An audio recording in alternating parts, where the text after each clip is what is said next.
अब हम करेंगे नाद से संबंधित कुछ पीवाईक्यूज। जून 2011 में जो क्वेश्चन आया था नाद से संबंधित वो है, यह नाद की विशेषता नहीं होती। एक ऑप्शन है छोटा बड़ापन, उसके बाद ये आ जाएगा ऊंचा नीचापन, है ना, ऊंचा नीचापन, जाति या मात्रा।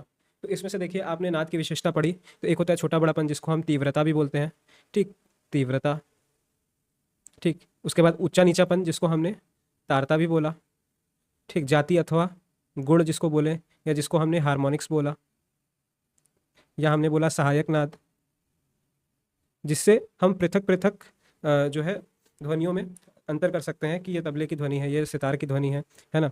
तो वो उसके मटेरियल जिससे भी वो बना है उसके साथ जो सहायक नाद निकल रहे हैं मुख्य नाद के साथ, उसके आधार पे हम उसकी जाति का पता कर सकते हैं ध्वनि का।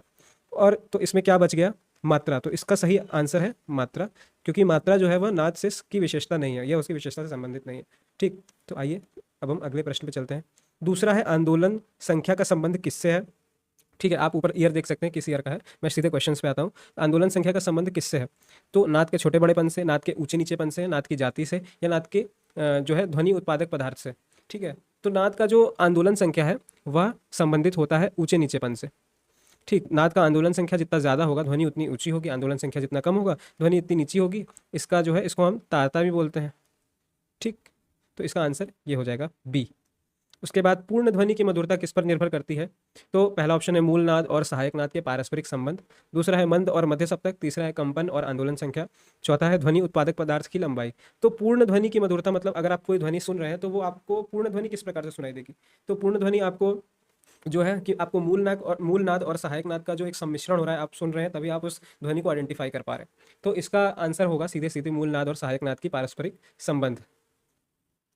उसके बाद कौन से माध्यम में ध्वनि की गति सबसे तेज है, तो वायु में नहीं होगी, धातु में आप बताइए होगी कि नहीं, काष्ठ में होगी कि नहीं, जल में होगी कि नहीं। तो देखिए वायु के जो कण है वो आपस में बहुत दूर दूर होते हैं, ठीक है, जो वायु के मॉलिक्यूल्स हैं। उसके बाद जल के जो कण है वो और पास हो जाएंगे, ठीक।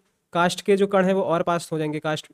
और जो धातु है, धातु मतलब मेटल, उसके जो कण है वो एकदम पास में होंगे क्योंकि वह एक सॉलिड मटेरियल है, ठीक है। तो इसका आंसर हो जाएगा धातु। तो जब इसके कण एकदम पास पास में है तो ध्वनि को ट्रैवल करने के लिए, है ना, बहुत कम टाइम लगेगा, तो वो सबसे तेज ट्रैवल करेगी किसी धातु में, तो इसका आंसर धातु हो गया। उसके बाद प्रतिध्वनि का मुख्य आधार क्या है, तो प्रतिध्वनि मतलब इको, ठीक है। तो इको का आधार क्या है, प्रतिध्वनि का क्या आधार है, तो इसका होगा ध्वनि विवर्तन, मतलब ध्वनि जब टकरा करके वापस आ रहा है, रिफ्लेक्शन ऑफ साउंड जिसको बोलेंगे।